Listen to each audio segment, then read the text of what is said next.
So last time we looked at Vajra statement 1.2, second statement of chapter 1, which is the 84,000 collections of the teachings are all one as a method of achieving Buddhahood.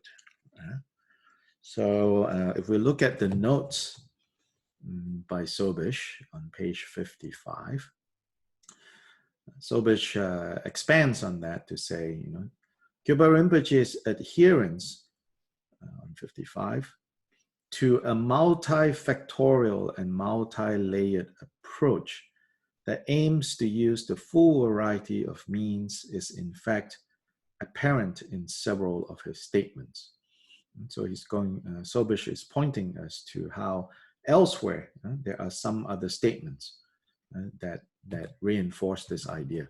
For example, statement 5.9, beings with the highest faculties must practice the full range of detailed rituals to cultivate the qualities necessary to initiate Buddha activities for the sake of all beings. So in fact, Vajra statement 5.9, again, like on the surface, it looks kind of counterintuitive. Because it actually says, other people say that the more advanced you are, you can do the more kind of simplified versions of your practice. But in 5.9, he says, actually, no.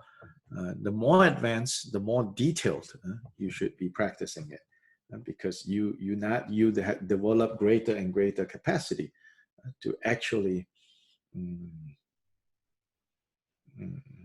gain benefit from all the details. So the more detailed any given practice is, the better. Here, ritual doesn't, mean the kind of ritual that we're talking about. It's not saying that the more advanced you are, the more showy, the more ritualistic you have to become. It's not talking about that. Then, although in Vajra statement 6.6, he teaches only a single means for generating realization, namely Guru devotion.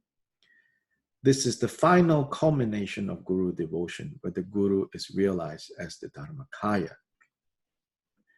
But to reach this point of breaking through to the realization of Mahamudra requires a vast number of means of cultivating merit. So even though, again, 6.6, Kyuba Rinpoche will say that, when Mahamudra is finally, when the Guru is finally realized as Dharmakaya, when Mahamudra is finally fully realized, it is realized, he says, exclusively through Guru devotion.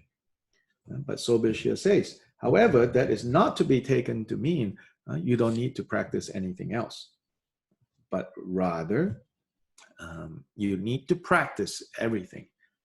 You should not reject. Here is the point. You should not reject any of the teachings of the Buddha, any of the methods that are given, even if right now you do not see how you can directly or exclusively or fully practice this or that teaching given, or this or that practice. So here it says, another medical illustration is a sickness that Choki Drakpa describes as being principally a wind disease.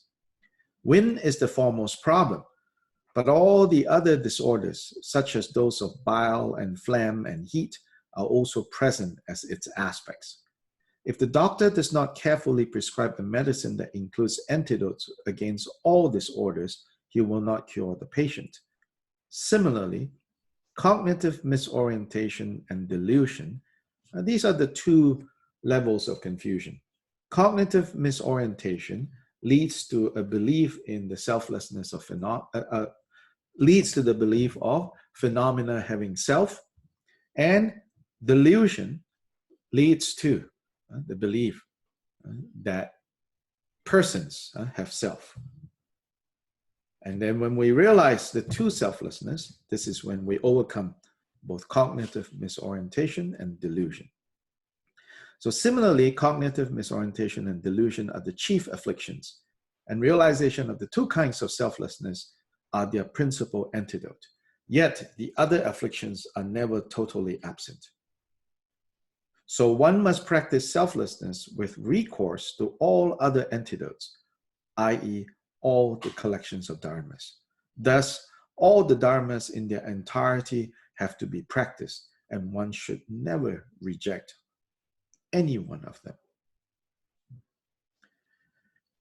So although it is possible to boil down, to distill all the Buddha's teachings to true reality, the perfection of discriminative knowledge, panya paramita, or the like, this does not imply that such a reduction would not include all the original ingredients.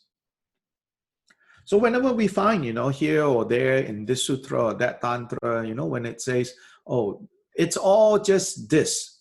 Sometimes we say bodhicitta. Sometimes we say perfection of wisdom. Sometimes we say Buddha nature.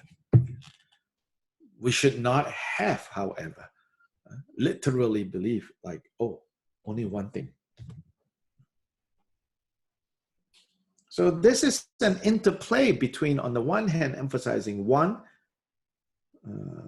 holistic, complete, unified, but at the same time, not having us think, oh, I just need to do one thing. I just need to choose one thing. And then the others, no, I don't need them. It says, no, you should not think like this.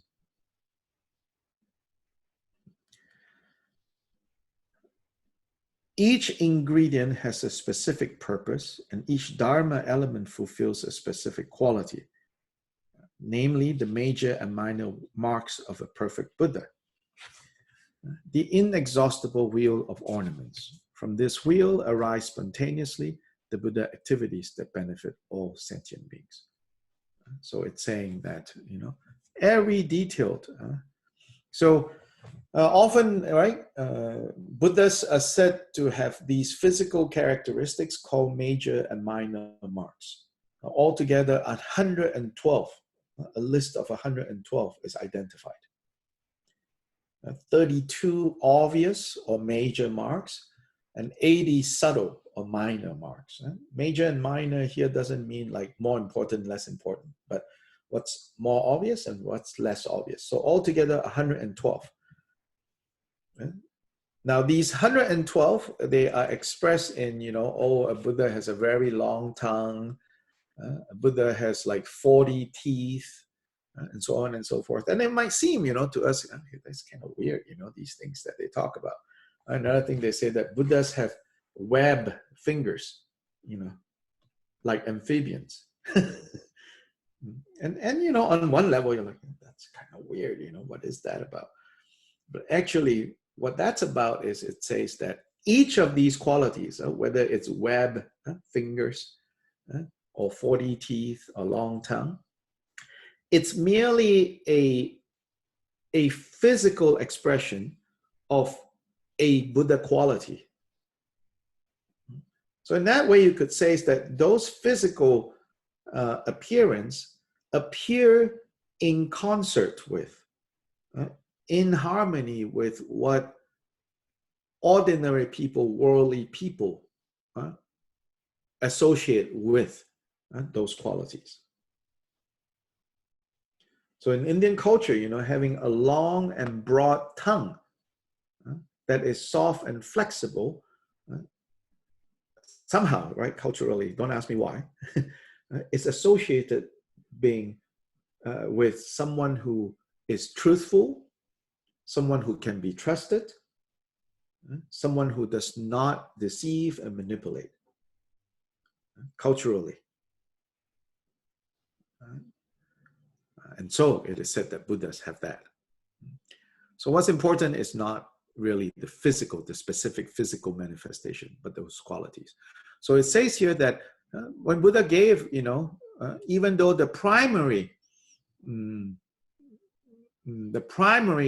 kind of antidote is the true selflessness, but nonetheless, patience is taught, restraint is taught, joyful effort is taught, merit is taught, kindness is taught, joy is taught, equanimity is taught. All those things are necessary because they will mature these Buddha qualities that are then needed to do the work of leading all beings to the state of Buddha.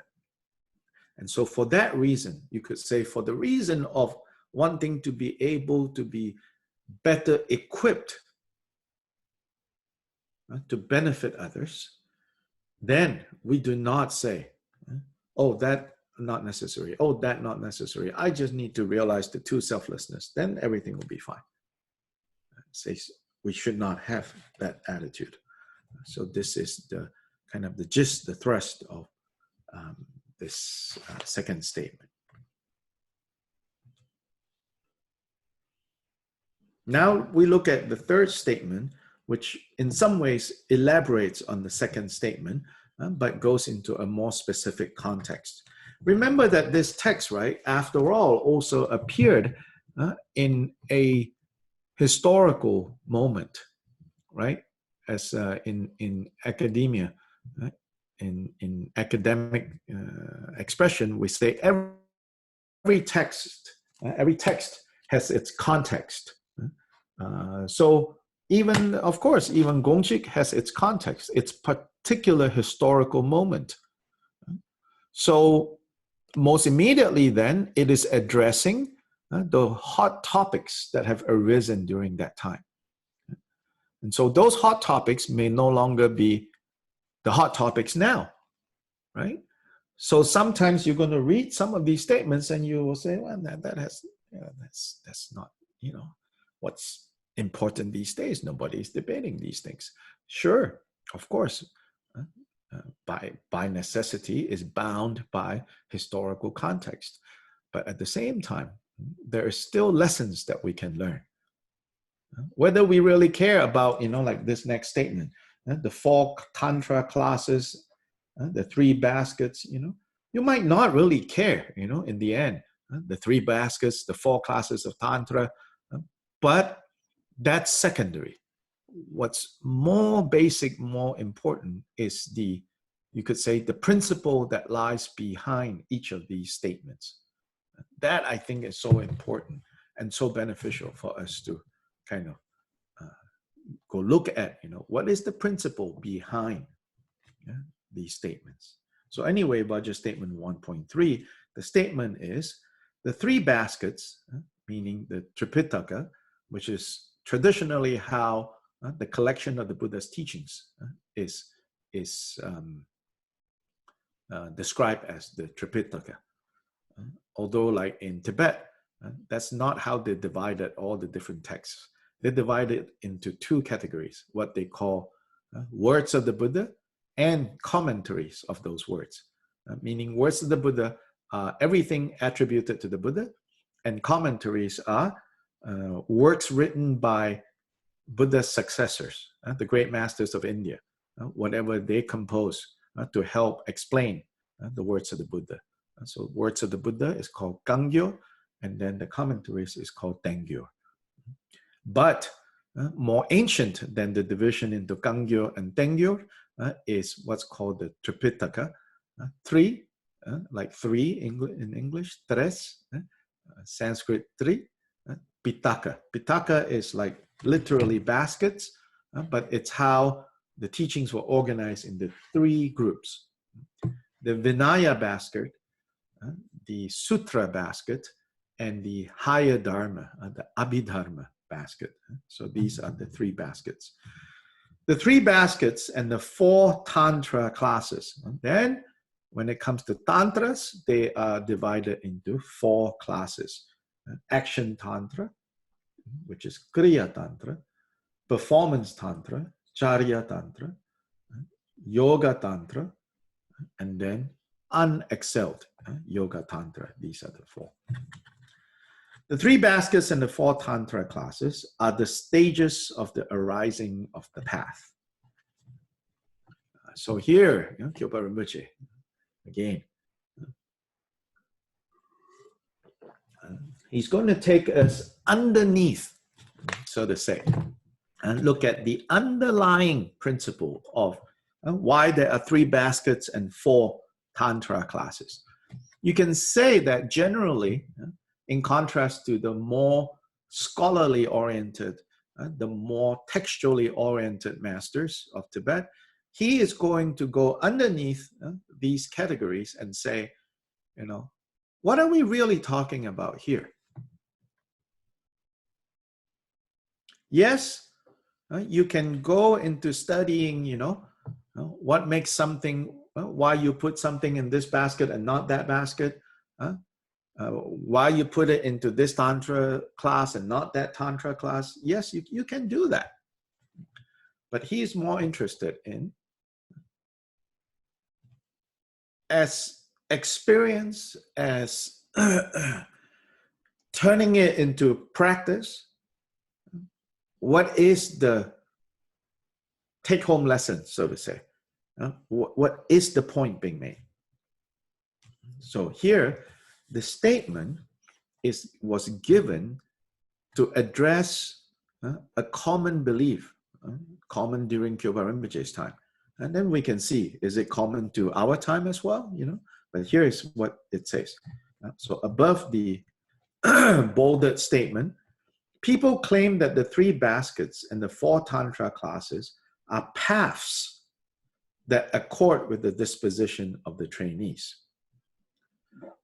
See how the common understanding understands it as multiple paths, paths in the plural. Whereas Kyoba Rinpoche says, we, on the other hand, should understand the 3 baskets and the 4 tantras as stages that we go through while on the one and single path to the Buddha state. So there are not multiple paths that was created in order for different people who, I like to take the coastal way. I like to take, the mountain way. Or I like to take the city way. Or I like to take, the way why I take a knife and a machete and I cut my own way to go up. Or I like to take the cable car. Or I like to fly up there. It says no. He says, actually, it's one path, and along this path, first you might go the coastal, and then the coastal will turn into the redwood forest. And then the redwood forest will go into the desert area. And then the desert area will lead you to a different terrain and the different terrain and the different terrain. And finally, you arrive at destination. That's his way. He says, you should look at it this way. So Chodra quotes Rinjangma. The Rinjangma says, the 3 baskets and the 4 Tantra classes are the stages of the arising of the path in the mental continuum, meaning in the minds of sentient beings. As sentient beings become more and more trained, more and more refined, then it corresponds with the 3 baskets and the 4 Tantra classes. The Dorshema says, the 3 baskets and the 4 Tantra classes are the stages of bringing forth the path. You see, both emphasize more the trainee than the training methods. And this is typical of Gongchik, saying that everything depends on the level of maturity of the trainee.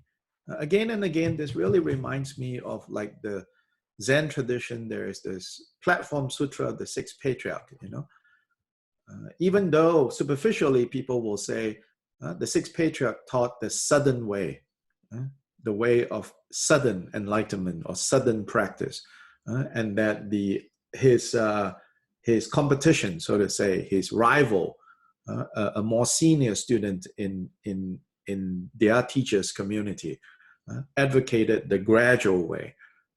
But when he was asked point blank, what about this difference between gradual and sudden, with the implication that you supposedly teach the sudden way, and your senior Dharma brother, who is actually more famous during that time, teach the gradual way. The sixth patriarch, he in fact said, actually, when it comes to the Dharma, when it comes to the path, when it comes to the nature of things, there is no differentiation into sudden and gradual. He says sudden and gradual does not lie in the specific practice, the specific teaching. But sudden and gradual are differentiated on the basis of the capacity of the students. When the students are only starting, then their capacity is only of the gradual one. But as they mature, as their capacity becomes more and more refined, then you can say they are practicing the sudden way. So he says, when it comes to the actual Dharma, actual reality of things, there is no division into sudden and gradual. Likewise here, he says, so moving on in this statement, even though there appear to be slight differences, since this is not the time to investigate whether or not to maintain the Vajra statements and the commentaries is acceptable, I will leave this aside and explain the intention of the actual Vajra statement. He says, okay, here you might ask this, but here I'm not going to talk about this, but instead, here's what you should pay attention, he says. Now, for one person to become a Buddha, we maintain that all the dharmas of sutra and mantra, such as the three pitakas. So the three pitakas here symbolize the paramita or the sutra yana. The four tantras symbolize, or not symbolize, but include all the methods and the teachings of secret mantra. These being the two major categories of Buddha's teachings. So we maintain that all the dharmas of sutra and mantra are one as a means for the arising of the qualities of the past and stages in the mental continuum of the trainees. So he quotes an important Mahayana sutra, Mahayana Sutra Lankara. Then he also quotes the Hevajra Tantra. Elsewhere in chapters 23, statement 23 of chapter 1, later on, he more specifically addresses this issue. He says, some say, you can just follow the sutra tradition and you can be Buddha. And then some say you can just follow the secret mantra, Vajrayana material, and you can be Buddha. He said, no. The relationship between these two is, again, not two different roads that will lead to the same destination, but two different parts of the same road. With the understanding that sutra methods is when up to the 8th bhumi, you could say that it's basically sutra methods and sutra level effects are taking place. Only at the 8th bhumi can the real mantra effect comes in, which is really interesting for us. We like to say, oh, we practice Vajrayana, we practice Tantra, we practice, secret mantra. Actually, we are only using those methods. We are not yet affecting those effects. Yeah? We're not yet really creating the effects of mantra practice. The real effects of mantra practice, according to this understanding, doesn't arise until you have arrived at the 8th bhumi. Nonetheless, we use techniques that are derived from the secret mantra tradition.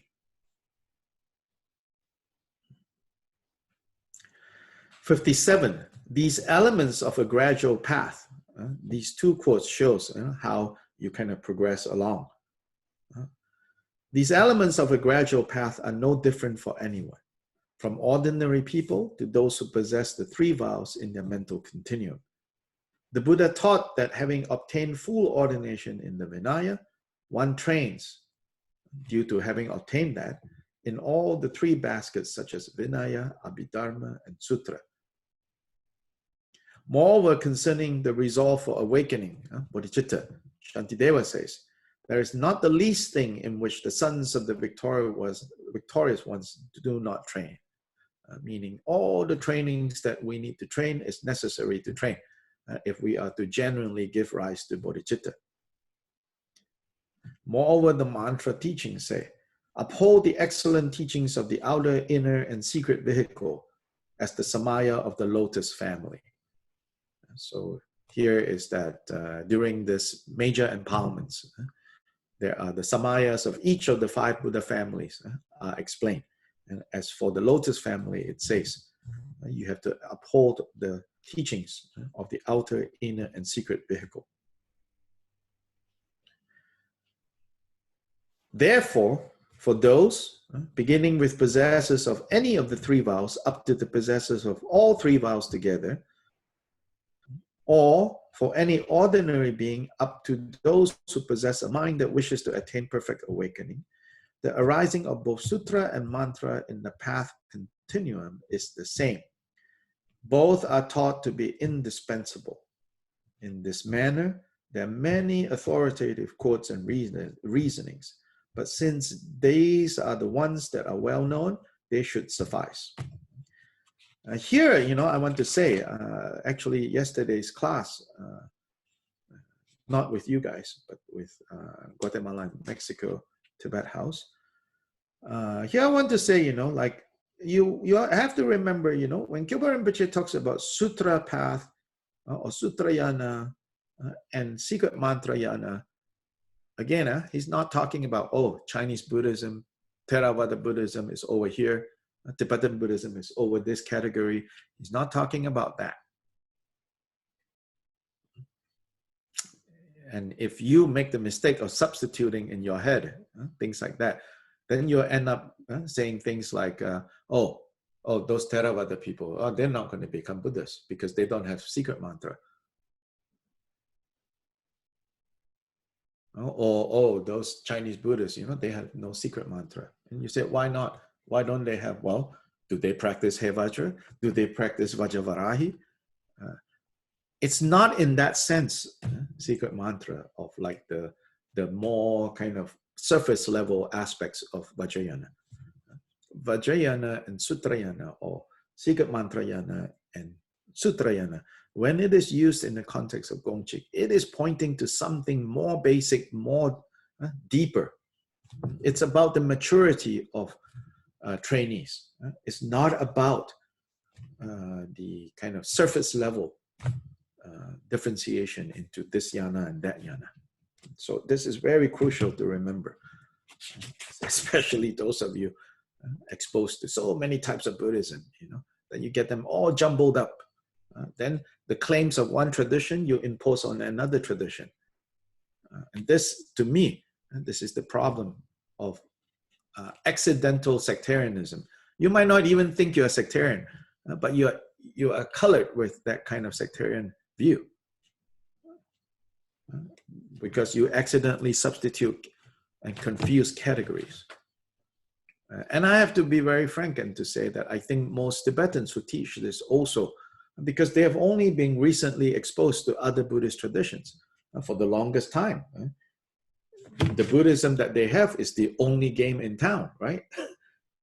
They only, in the abstract, they read in the ancient text, some people follow this, some people follow that, but they have no real exposure until very recently. And then recently, when they're exposed, superficially, when they look at what other people are doing and what they're doing, they will say, we have everything. They only have certain things.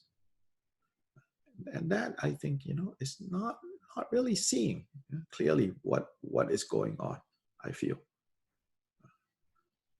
Anyway, that's my opinion.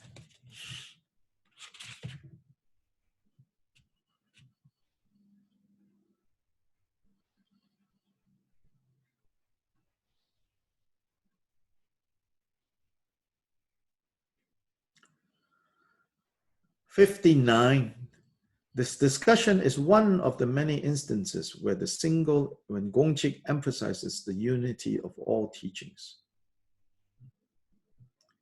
Choki Drogpa concludes that since both aim at the realization of emptiness, the absolute, the teachings of sutra and mantra are both indispensable for attaining Buddhahood.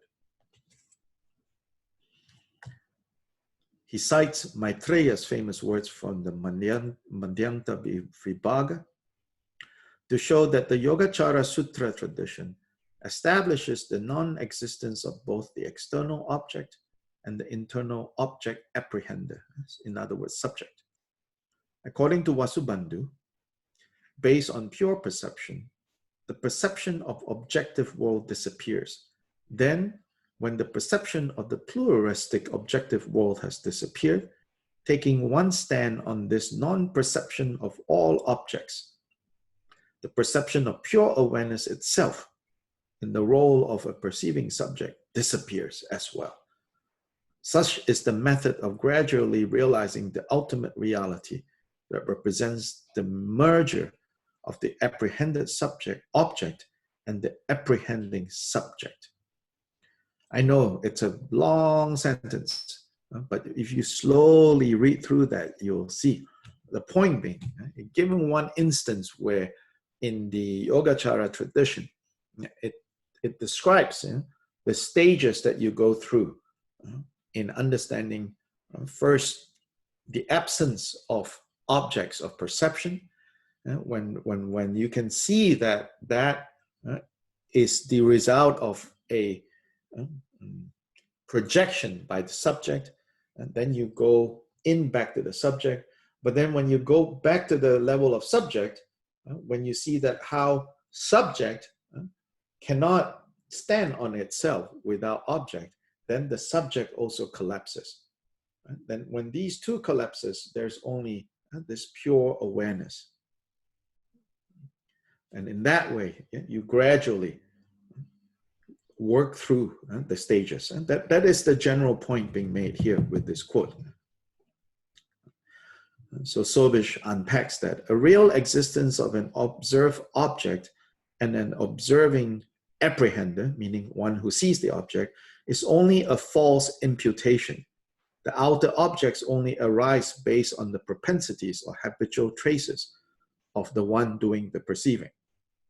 Once this is understood, substantial outer objects can no longer be established, can no longer be held to be so through observation. Based on that, one realizes that one cannot either speak of an apprehender. Both subject and object collapses.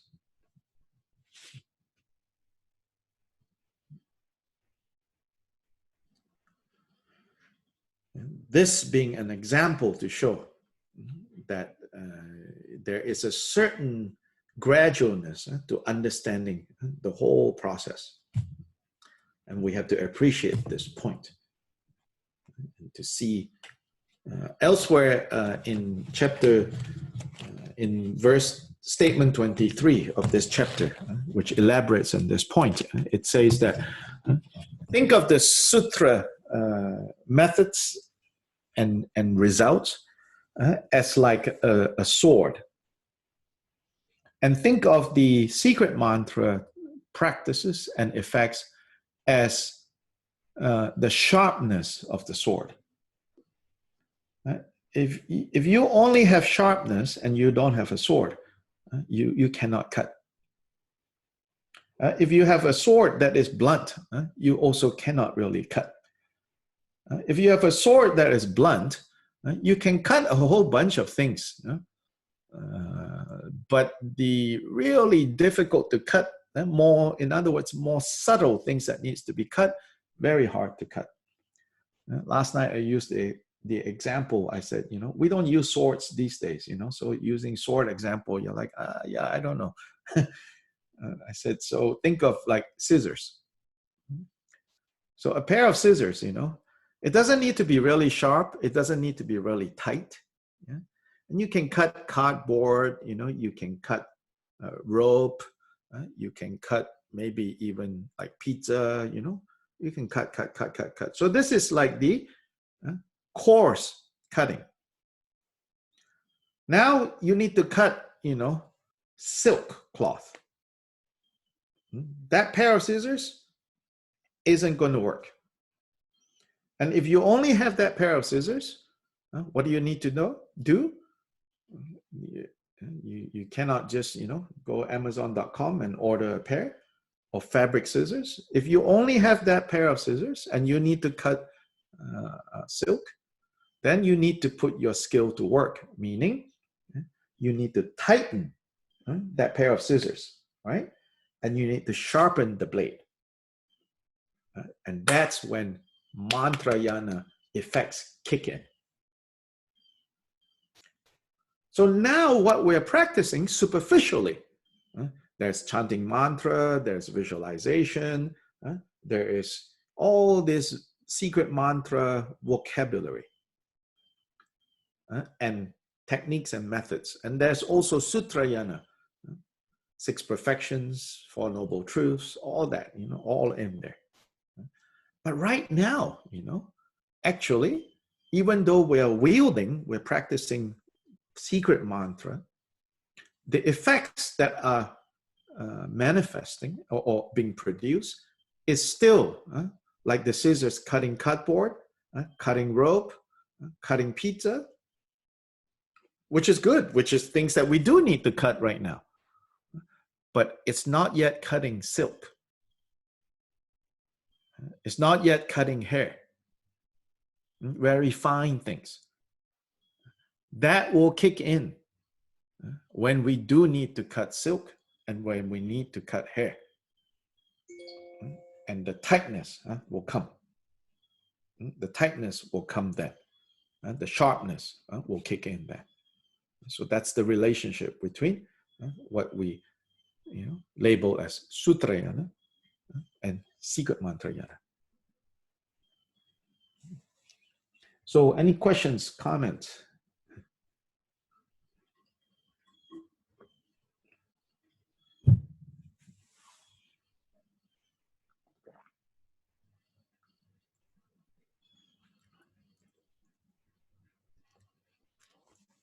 Yes, Dr. Lai. Yes. Can you explain again what you said about the Yogacharya, the object subject? You were too fast for me. I couldn't. Oh, I was just reading the quote. Ah, okay. Yeah, it's just the quote. I'm, not adding much on page 59. It's just an example, It's like we're not learning Yogacara here in any case. I know.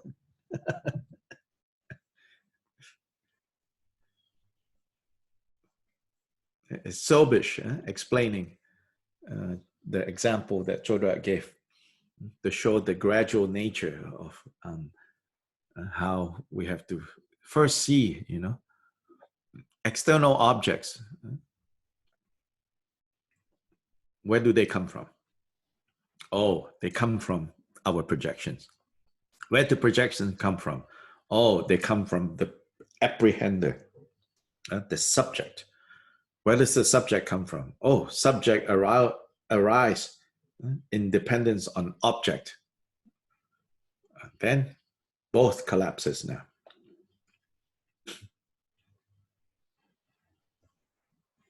Subject and object is like a card tent. 2 playing cards resting against each other at the perfect balance, they stand. You pull one away, the other one collapses. Then both are gone.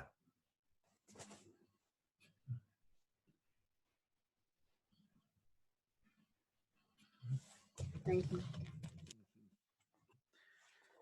Actually, I don't know why Sobish, choose to explain that. It's kind of beside the point. I guess because Chodra decides to quote that.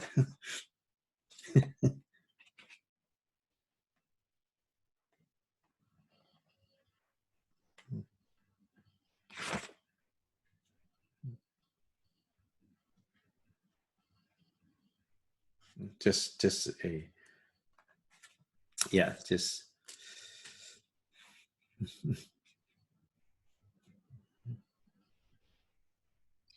May I?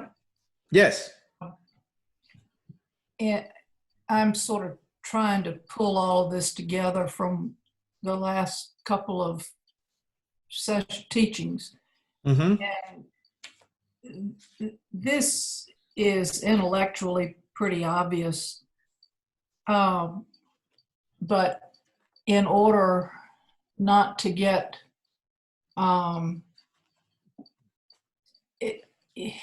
not to feel like we're not doing anything because we're not there, Mm-hmm. we need to realize that we are where we are, which Yes. is not here, but we keep at it. Mm-hmm. And, you know, if we keep at it, ultimately we will realize these things this lifetime or another. Yes. But also, I think more practically, Mm-hmm. the realization that everything matters is more real for me. Yes. That it does, the paramitas, I guess, when you're talking about one, if you're being generous, you have to be mindful. If you're being generous, you have to see Yes. the ethical aspect to doing something for, I mean, all these things Yes. come together. And All so these things come together, correct. Wisdom has to be present. Joyful effort has to be present. and in that respect, everything matters. Yes. It's really nice to see that. Yeah. All encompassing, right? Not like claustrophobic, all matters. Right. No. It's a happy thing. Yeah, it's a vast, all encompassing approach to everything. And if we can hold on to that, Yes. that's where practice comes in. Yes. To continue to see or Correct. make an effort to see Correct. these things. And with that comes this subject-object realization or Yes. lack of subject-object realization. Yes. So simultaneously, you know, big, vast mind is important.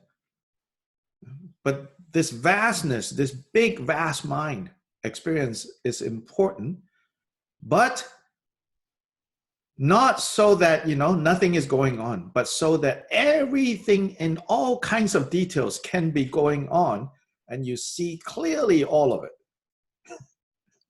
Or at least more of it. Well, until Buddha sees everything, right? But the idea is not that, you know, there's vast, so vast, and then like kind of a blank, you know? No. It's like in all this vastness, in all this big vastness, you know, every single detail can arise clearly without mistake, without mistake, without concealment. Everything is clear. That's sort of like the vision of a Buddha that is being described. Thank you. So then we go back to, you know, Shiki Neluk, Babki Neluk.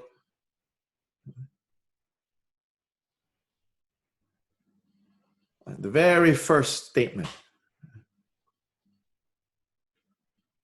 Shiki Neluk, the natural state of the fundamental nature is the natural state of the playing out. Babki Neluk.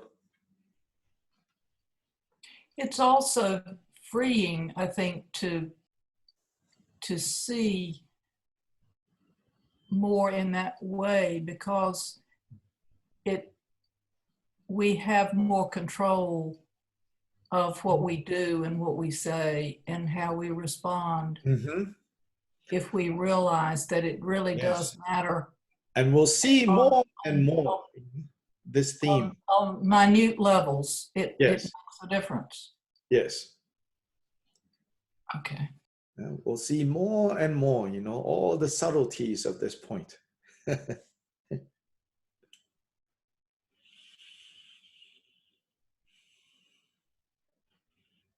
The approach, taught in Gongchik also requires not even so much, I would say, learning new things, but new way of learning things. Yeah? New way of seeing. New way of seeing, new way of learning things. And maybe it's not for everyone, well, definitely it's not for everyone. This approach, some people need a more, clear, systematic, this belongs to this category cannot be mixed with this category, this category, this category, this category. Well, some of us, work better that way. I get it. But this approach is a new way of kind of looking at things.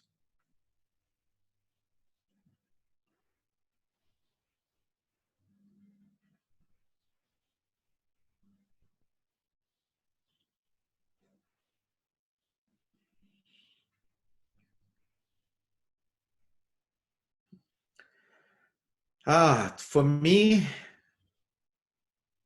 this pandemic is terrible in the sense of, knowing all the consequences of this will be unfolding, and all the predictions of like the poorest of the poor in the world is always going to be the ones that suffer the most when something like this happens. So no doubt about that piece at all. But there's always another side of things as well. As I was saying, from the perspective of human beings, we're not doing so well now. From the perspective of locusts that are rampaging through Africa and places like that, things are going pretty good, from the locust's perspective. So anyway, for me, this situation, I find, my gosh, now we are disciplined enough, or at least some of us, each time about 20 of us, more or less, are disciplined enough for you to keep me focused on studying the Gongchik and sharing the Gongchik. And I think it's such a, unbelievable opportunity. I mean it from my side, if there's nothing else that I can study and study from the heart level, not just intellectually, it will be this text, this tradition. So it's such a amazing opportunity from the other perspective, right? In the midst of all this chaos, in the midst of all this misfortune, right, that our karma has now manifested, yet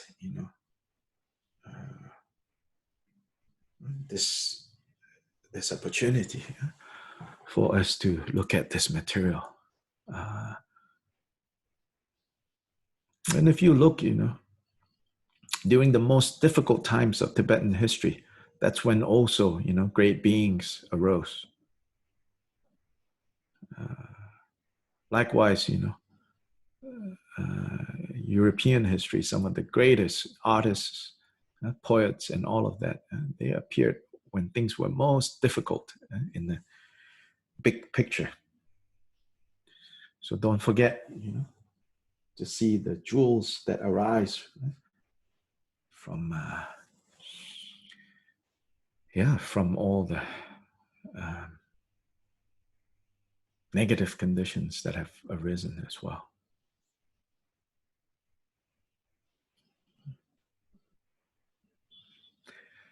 Changju Zemjo Rinpoche Magye Banam Ge Gyurji Ba Nyam Ba Me Ba Yam Gong Ne Gong